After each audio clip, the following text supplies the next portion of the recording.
Hello and welcome to Literacy News Network, News at 9. This morning our news team presents a special family edition. Here are your hosts. Good morning and welcome to LNN Special Family Edition. I'm Rita Novell. And I'm Noah Goodbook.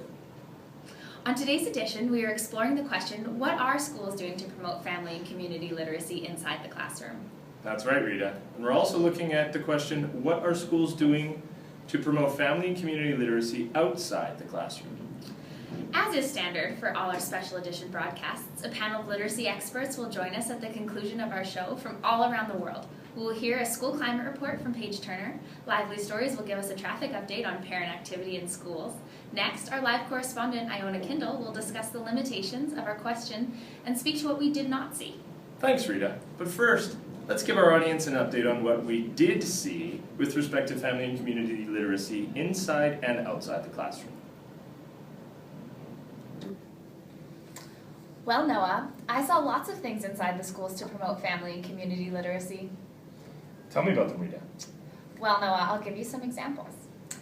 The first example from a junior high celebrated diversity within its walls by including maps of where students were born. It was actually placed in a very busy hallway and everyone walked by it every single day.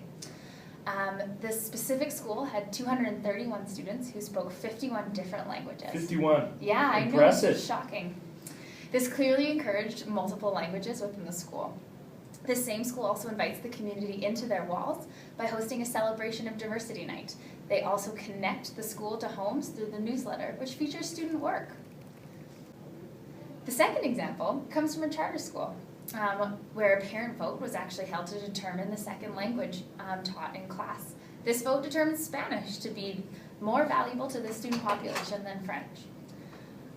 Moreover, the front entrance of the school features a wall with welcome written in multiple languages to create an inviting environment for everyone. The monthly newsletter sent home in this school actually has an option to be translated into multiple different languages if chosen by the parents. Very interesting. This simple inclusion is invaluable to student education. The third example from a high school, where the school actually began to take a very active role within the community by providing a wellness center which provided health services to students and their families. This includes over 32 programs that cater to various members of the community. Noah, could you elaborate on the pedagogical strategies our research team observed? Absolutely, Rita. Thank you. Your presentation was fascinating. There was evidence of a culturally responsible pedagogy in our schools, one that included the use of diverse classroom materials and emphasis on a pluralistic awareness. Next, there was multiple schools who extended invitations to parents to enter the classroom and participate in instruction. Finally, schools fostered a positive community relationship by bringing students on multiple field studies within that community and by developing citizenship through outreach initiatives. Specifically, one school organized a rake and run. Oh, that sounds interesting. In which students planned an activity, distributed flyers, and voluntarily raked community residents' lawns, bagged the leaves, and then went on to the next house. I wish I lived in that community. These are but a couple of examples that demonstrate a family and culturally responsible pedagogy within schools. I should point out that there are limitations to observing and exploring the topic of family literacy, which will be expanded on further later on in the show with our live correspondent, Iona Kindle. Oh, she's great. She is great. Although not every school we observed was explicitly valued or actively pursuing a healthy family literacy initiative, it is clear that a majority of schools are valuing family and community participation within their walls. That is wonderful news. Now we are going to turn it over to our weather report with Paige Turner. Good morning, this is meteorologist Paige Turner bringing you today's school climate. First, we step just outside of Calgary, taking a look at our public school for grades kindergarten to grade 8. This school has 589 students and lacks diversity compared to some of the other schools we will examine. The interesting thing to note about this school is the small Aboriginal population they have. Next, right in the center of the screen, in Southwest Calgary, we have our private French immersion school. With an emphasis on language skills, this school has over 700 students in grades kindergarten to 12. Aside from being a French school, they also offer Spanish classes to all their students starting in grade 4. Next, we move into Central Calgary with our junior high school, which has 240 students. The school is extremely diverse, comprising of many different cultures, races, and religions. Students come from approximately 35 different countries and speak more than 40 languages. Now, isn't that impressive? That sure is, Paige. Next, we move into Northeast Calgary with our charter school for grades kindergarten to grade 9. These students primarily come from across the city to attend the Science Alternative Program. The special program is designed to meet the needs of students who have interest in science and inquiry-based learning. Now, in the far right of the screen, we have our charter public school. This school is for grades kindergarten to 3 and has a total population of 500 students. Most of the students speak Urdu and Arabic. The school places a unique emphasis on English language acquisition for ELL students. Just south of that, we have our public high school for grades 10 to 12. This school is located in a low socioeconomic area in the city and has a total population of 1,500 students. The interesting thing to point out is the 5 different levels of ESL classes that they offer. In the far south of our screen, we have our charter school for grades 5 to 8. This school has only 350 students, with 60% of them being in the ethnic minority category. 57 of 350 students are considered to be ESL learners. Now, staying in the deep south, we have our public high school for grades 9, 10, 11, and 12.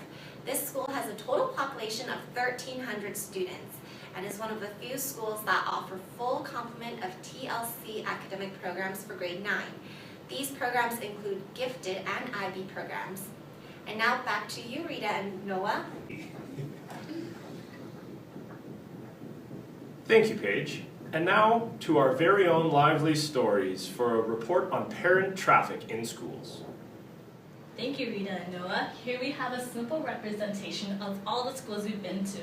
We have the gymnasium, we have the student pickup and drop-off area, the library, main office and staff rooms, we have the cafeteria, and many classrooms.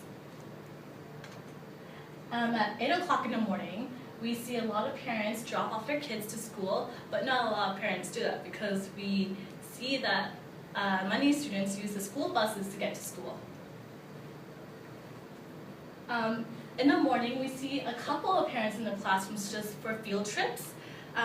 About 2 of the schools we went to actually had mandatory volunteering for parents, so they had to volunteer for about 20 hours for each child. So here we see parents in the classrooms getting ready to go to the field trips. Also in another school, we saw that parents had the option to go into the classroom and observe what's going on. So here we see about 2 parents in each classroom. We don't see a lot of that, but parents do have the option to do that. At lunchtime, we see 2 or 3 parents average in the kitchen helping the cafeteria to make food for the students. So that's part of their volunteering hours. And when school's over, we see the parents who volunteered for field trips come back, and we see parents coming to pick up their kids from school. After school, we see a few parents volunteering in the gym to keep score, or they come to watch their kids play. Once a month also, we see parents in the staff room for the school council meeting, so they have a say in what the school does. And lastly, in about 2 of our schools, we did see that they had a culture night. So in this event, the parents would come out, they would cook food for the students to try from their own culture. We also see cultural displays and cultural performances. This is Lively Stories, bringing you the latest report for parent trafficking. We're just going to take a quick break. Please stay tuned.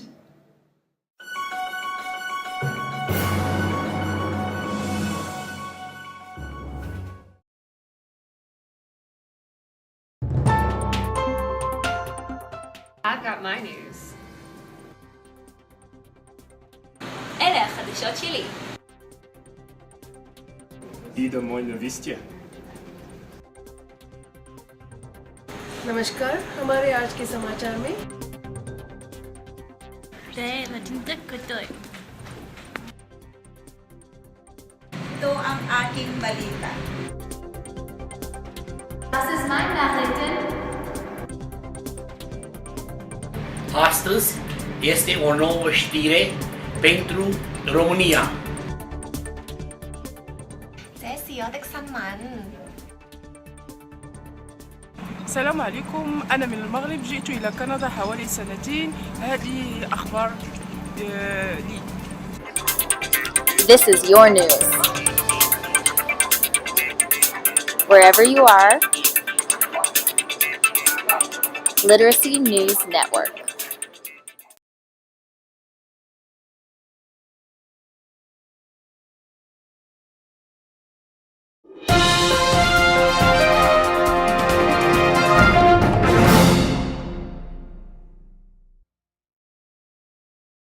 Welcome back to Literacy News Network. I'm Noah Goodbook. I'm Rita Novell. And now we go to our live correspondent, Iona Kindle, who will present a report on the limitations of family and community literacy in schools. Thanks. Well out in the field, as Rita and Noah have described, we all saw many different examples of literacy practices in the classroom, and numerous programs in place to aid in literacy development at home.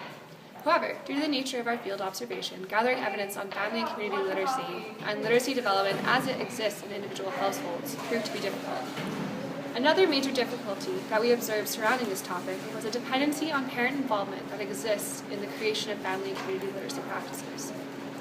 We saw many great programs in place to encourage parent involvement in family literacy within the classroom, but it was very difficult to gauge the effectiveness of these programs without directly interviewing students or parents about their literacy practices at home. For example, online programs such as PowerSchool and Emoto that encourage a greater degree of communication between parents, teachers, and students, on paper look like a great tool for these programs. However, the effectiveness of these programs is directly affected by how extensively these programs are used. If parent involvement is high, then the programs could be extremely valuable. If parents and teachers choose not to use or access these programs, then they are not an effective tool. Overall, though we observed some programs such as home reading programs that would transfer within classroom literacy practices to family literacy practices at home, there's a general lack of evidence on this topic. And signing off, this is Iona Kindle. Back to you. Thank you, Iona, for that wonderful bit on the limitations of our study. Isn't she great? She's so wonderful. She always does a wonderful job. So insightful. Oh.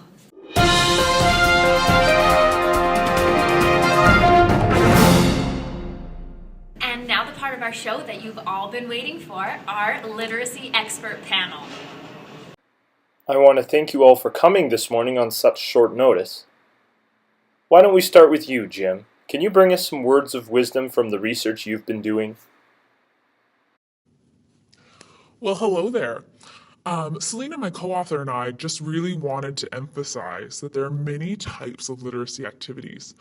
Families are diverse and they can participate at different levels, just like the Johars, whose family consisted of 3 nuclear families, 3 part-time nannies, and 2 other housekeepers. Everyone brings something different to the table. Each family is unique, but literacy activities within the family and community can benefit everyone. Again, like the Johars, the parents taught the children and the nannies and children taught and learned English together. You know, literacy is just such a wonderful family activity. Thank you, Jim.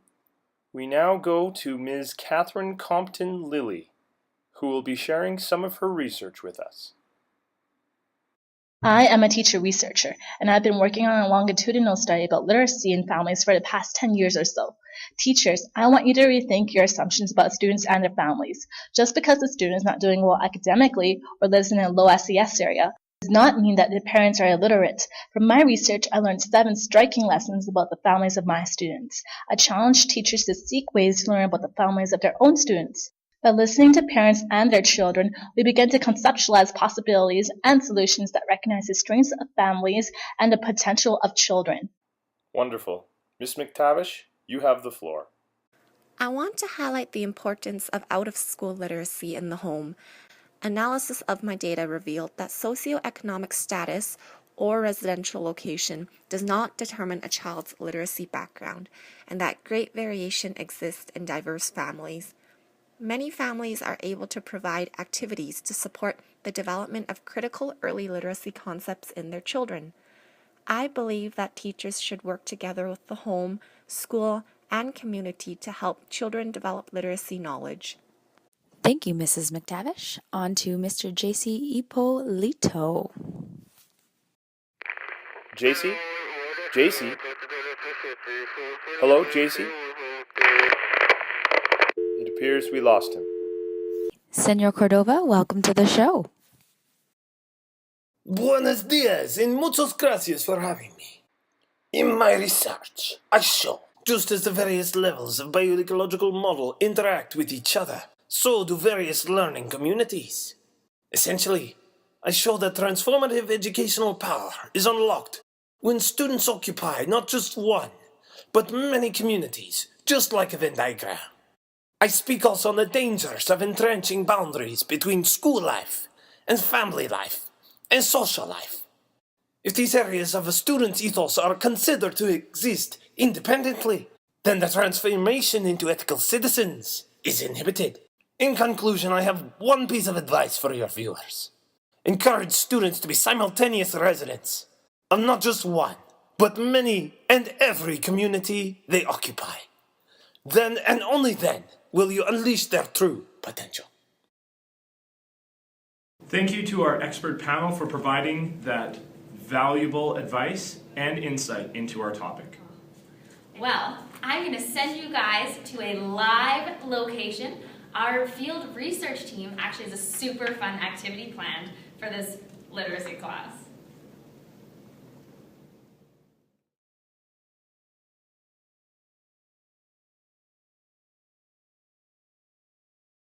And don't forget to tune in next week, our special Christmas edition, Literacy. Is it ruining the magic of Christmas? With special guest Buddy the Elf.